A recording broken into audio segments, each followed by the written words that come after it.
Stock market expert లలితేంద్రనాథ్ గారు ప్రస్తుతం మనతో ఉన్నారు, ఆయనతో మాట్లాడదాం. నమస్తే అండి లలిత్ గారు.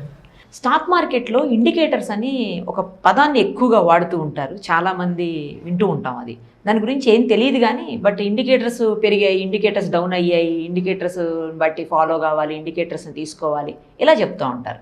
అసలు ఇండికేటర్స్ అంటే ఏంటి? ఆ ఇండికేటర్స్ని ఫాలో కావాలా? ఎలా ఫాలో కావాలి? అది ట్రేడర్స్ కావచ్చు, లేకపోతే ఇన్వెస్టర్స్ కావచ్చు, ఎలా ఫాలో కావాలి? టెక్నికల్ ఇండికేటర్స్ అనేవి చాలా ఉన్నాయి మేడం మార్కెట్లో. ఓకే.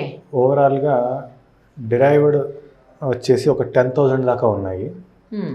ఎగ్జిస్టింగ్ అంటే బిల్ట్ ఇన్ ఇండికేటర్స్ కొన్ని ఉంటాయి. అసలు ఇండికేటర్ అంటే ఏంటో చెప్పండి ఫస్ట్. ఇండికేటర్ అంటే ఒక మ్యాథమెటికల్ ఫార్ములా ద్వారా వచ్చిన దాన్ని ఇండికేటర్ అంటారు. Okay. For example 50 days moving average అంటారు, 100 days moving average, 200 days moving average అంటారు. అంటే అది మ్యాథమెటికల్ ఫార్ములా. మూవింగ్ యావరేజ్ అనేది ఒక mathematical formula. Sum plus number of days, sum divided by number of days, కొంత amount number of days. Right. So అట్లా moving average అనేది ఒక formula. అట్లా డిఫరెంట్ ఇండికేటర్స్ ఉంటాయి. డిఫరెంట్ ఇండికేటర్స్కి డిఫరెంట్ ఫార్ములాస్ ఉంటాయి. సో ఇవన్నీ ఇప్పుడు కొత్తగా మన వాళ్ళు ఏమి క్రియేట్ చేసింది కాదు. వెరీ 1960s ఇంకా అంతకన్నా బిఫోర్లోనే మనకి చాలామంది ఇండికేటర్స్ డిఫైన్ చేసి పెట్టేశారు ఆల్రెడీ. సో ఈ ఇండికేటర్స్ వాడితే మార్కెట్లో కొంతవరకు మనం షైన్ అవ్వచ్చు అనేసి. ఇప్పుడు మనం మేజర్గా క్యాండిల్ స్టిక్ ప్యాటర్న్ అనేది ఒకటి వాడతారు. మళ్ళీ చెప్పండి. Candle stick pattern. Candle stick pattern అనేది జపనీస్ టెక్నాలజీ. ఓకే. జపాన్లో ఒక ఆయన రైస్ ట్రేడింగ్ కోసం యూస్ చేశారు దాన్ని. అవునా? దాన్ని స్టాక్ మార్కెట్లోకి తీసుకొచ్చారు. సో ఇట్లా నంబర్ ఆఫ్ ఇండికేటర్స్ ఉన్నాయి. మీకు ఒక బెస్ట్ ఆథర్ గురించి చెప్పాలి అంటే ఇండికేటర్స్ మీద WD గ్యాన్ అని ఒక ఆయన ఉన్నారు. ఓకే. మనము ఇప్పుడు మన తెలుగు సంస్కృతిలో మనం పంచాంగాలు ఫాలో అవుతాం కదా. అవును. ఈరోజు వర్జం ఏంటి, దుర్ముహూర్తం ఏంటి, ఇట్లా ఉంటాయి కదా. ఆయన ఆ విధంగా ప్లానెటరీ మూమెంట్స్ని ఆధారంగా చేసుకుని స్టాక్ మార్కెట్ ఎలా ఫ్లక్చువేట్ అవుతుంది అనేది ఆయన కొన్ని థీరీలు రాశారు. ఈ రోజుకి ఆ థీరీ అలానే నడుస్తూ ఉంటుంది. ఆయన టూల్స్ వాడితే అసలు ఎంత క్లారిటీ ఉంటుందంటే అంత క్లారిటీ ఉంటుంది. అవునా? ఓకే. చాలామంది రియల్ టైం ట్రేడర్స్ చాలామంది గ్యాన్ ప్రిన్సిపల్ వాడతారు. అంత ఎఫిషియెంట్గా ఆయన డిజైన్ చేశారు. ఓకే. ప్లానెటరీ మూమెంట్స్ ఆధారంగా స్టాక్ మార్కెట్ ఎలా ఫ్లక్చువేట్ అవుతుంది ఓకే అనేది ఆయన చాలా ఆయన ఒక్క థీరీ మీద బేస్ చేసుకునే ఒక 4-5 ఇండికేటర్స్ ఉన్నాయి. ఓకే. సో ఇట్లా మార్కెట్లో చాలా ఇండికేటర్స్ ఉన్నాయి. అయితే ఇక్కడ ఒక డ్రాబ్యాక్ ఏంటి అంటే ఏ ఒక్క ఇండికేటరు సింగిల్గా మనం షైన్ అవ్వలేము. జస్ట్ ఈ ఒక్క ఇండికేటర్ వాడితే స్టాక్ మార్కెట్ తెలుసుకోవచ్చు అంటే ఆ ఒక్క ఇండికేటర్తో మనం షైన్ అవ్వలేము. ఒక కాంబినేషన్ వాడుకోవాలి. ఒక 2, 3, 4 అది మన ప్రాబబిలిటీ అనమాట. మన సక్సెస్ రేషియో పెంచుకోవడానికి ఎన్ని అవసరమైతే అన్ని వాడుకోవాల్సి వస్తుంది. అయితే ఈ ఇండికేటర్స్ మీద కూడా డీప్గా నేను రీసెర్చ్ చేసి నా కోర్సులో నేనే ఒక ఇండికేటర్ తయారు చేసుకున్నాను. ఎందుకు ఇంత డీప్ రీసెర్చ్ చేయాల్సి వచ్చింది అంటే నేను ఫస్ట్లో మార్కెట్ స్టార్టింగ్లో ఉన్నప్పుడు, అంటే నేను మార్కెట్కి కొత్తగా వచ్చినప్పుడు చాలామంది 50 డేస్ 100 డేస్ 50 డేస్ 100 డేస్ని క్రాస్ అయితే, లేకపోతే 21 డేస్ 50 డేస్ని క్రాస్ అయితే పెరిగిపోద్ది, కింద క్రాస్ అయితే పడిపోతుంది అంటారు. ఓ ఇంత సింపులా అనుకున్నాను. కానీ అంత సింపుల్ ఉండదు. అది రోజుకి పాము మెలికలు తిరిగినట్టు ఎన్నిసార్లు తిరుగుతూ ఉంటుంది. సో అక్కడ మనం చాలాసార్లు లూజ్ అవుతూ ఉంటాం. కానీ న్యూస్ ఛానల్స్లో స్టిల్ ఇంకా వాటిని అడ్డం పెట్టి రోజు న్యూస్ చెప్తూ ఉంటారు. సో ఈరోజు అది 50 డేస్ పైన వచ్చింది, సో పాజిటివ్గా ఉంటుంది. సో ఈరోజు 50 డేస్ కింద ఉంది, మార్కెట్ పడిపోతుంది అంటారు.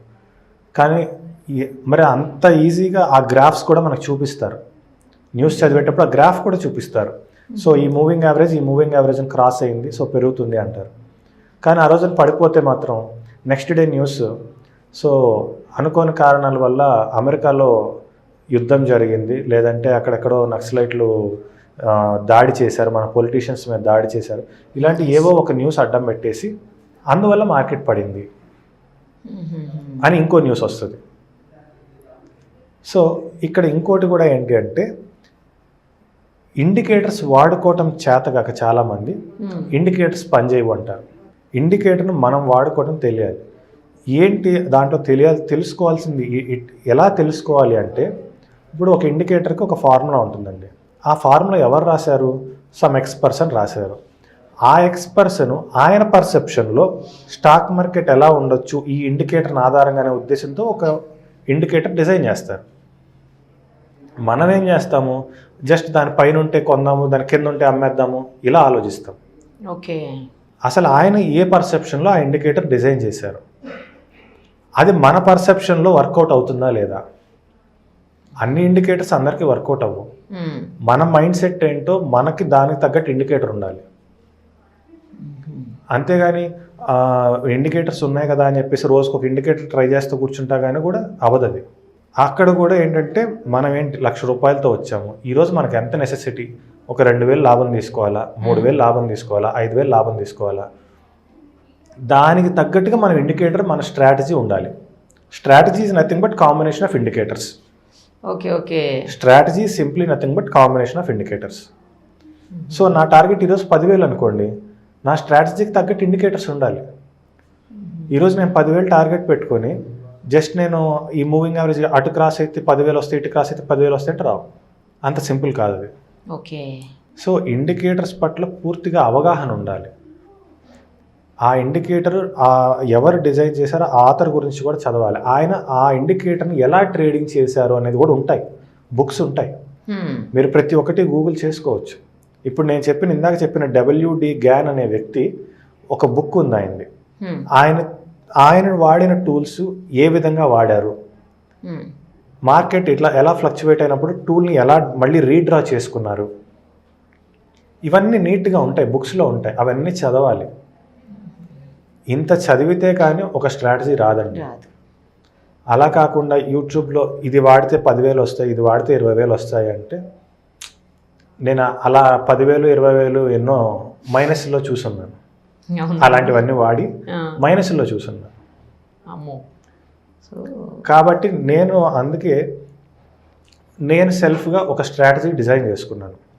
అంటే ఇక్కడ అది ఏ ట్రేడర్ మైండ్ సెట్ అయినా సరే, ట్రేడర్ మైండ్ సెట్ అంటే జస్ట్ ఎమోషన్స్, డబ్బు సంపాదించాలని ఒక ఎమోషన్ ఉంటుంది ఆయనకి. సో ఆ ఎమోషన్ని మనం క్యారీ చేయకూడదు. ఎమోషన్స్ ఎప్పుడు క్యారీ చేయకూడదు, డిసిప్లిన్ క్యారీ చేసుకోవాలి. అందుకే నా కోర్స్ ఎప్పుడు కూడా నేను 1-to-1 ఇస్తాను. ఓకే, 1-to-1 ఇచ్చినప్పుడు ఏమవుతుందంటే అతను ఎన్ని డౌట్స్ ఉన్నా నన్ను అడుగుతాడు. 2 months నేను అతనితో ట్రావెల్ చేస్తాను. ఆ ట్రావెల్ చేసినప్పుడు ఆ ఇండికేటర్ ఎందుకు వాడుతున్నాము, సో అతని మైండ్ ఫ్రీ చేసేసి అతన్ని నేను బిజినెస్లో పంపిస్తే he will be a successful person. Okay, అలా కాకుండా నేనేదో 1 day 2 days చెప్పేసి, లేకపోతే ఒక బంచ్ ఆఫ్ పీపుల్కి ఒక 1 day క్లాస్ చెప్పేసి అయిపోయింది అంటే అది వర్కౌట్ అవ్వదు. అసలు ఎవరు చెప్పినా వర్కౌట్ అవ్వదు. మనం ఏ కోర్స్ చేయాలన్నా కానీ మినిమం 2-3 months పడుతుంది కదండి, ఎంత చిన్న కోర్స్ అయినా. మరి 1 day 2 days ఎలా కోర్సెస్ నేర్చుకుంటామండి మనం? పర్ఫెక్ట్గా నేర్చుకోవాలంటే మీ దగ్గరికి రావాల్సిందే.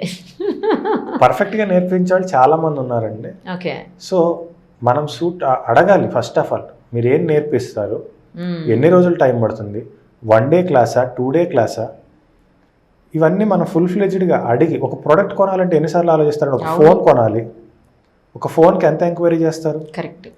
ఒక కార్ కొనాలంటే ఎంత ఎంక్వైరీ చేస్తారు? ఏ మోడల్ కొనాలి, ఎంత ఎంక్వైరీ, ఏ కంపెనీ కార్ కొనాలి. మరి ఏ కోర్స్ తీసుకోవాలి అన్నప్పుడు ఎందుకు ఎంక్వైరీ చేసుకోరు? బ్లైండ్గా ఎవరో చెప్పారు, యూట్యూబ్లో నేను ఇంత సంపాదించాను అంటారు, నా కోర్స్ చూడండి అంటారు. ఓకే, నువ్వు సంపాదించావు అంటే నీ ఫినాన్షియల్ స్టేటస్ వేరే అయి ఉండొచ్చు. పిండి కొద్దీ రొట్టె అంటారు. ఎంత ఇన్వెస్ట్మెంట్ ఉంటే అంత రాబడి సంపాదించుకుని ఉండొచ్చు అతను. పైగా ఎప్పటి నుంచి ఉన్నాడు అతని హార్డ్ వర్క్ మనకు తెలుసా? తెలియదు కదా.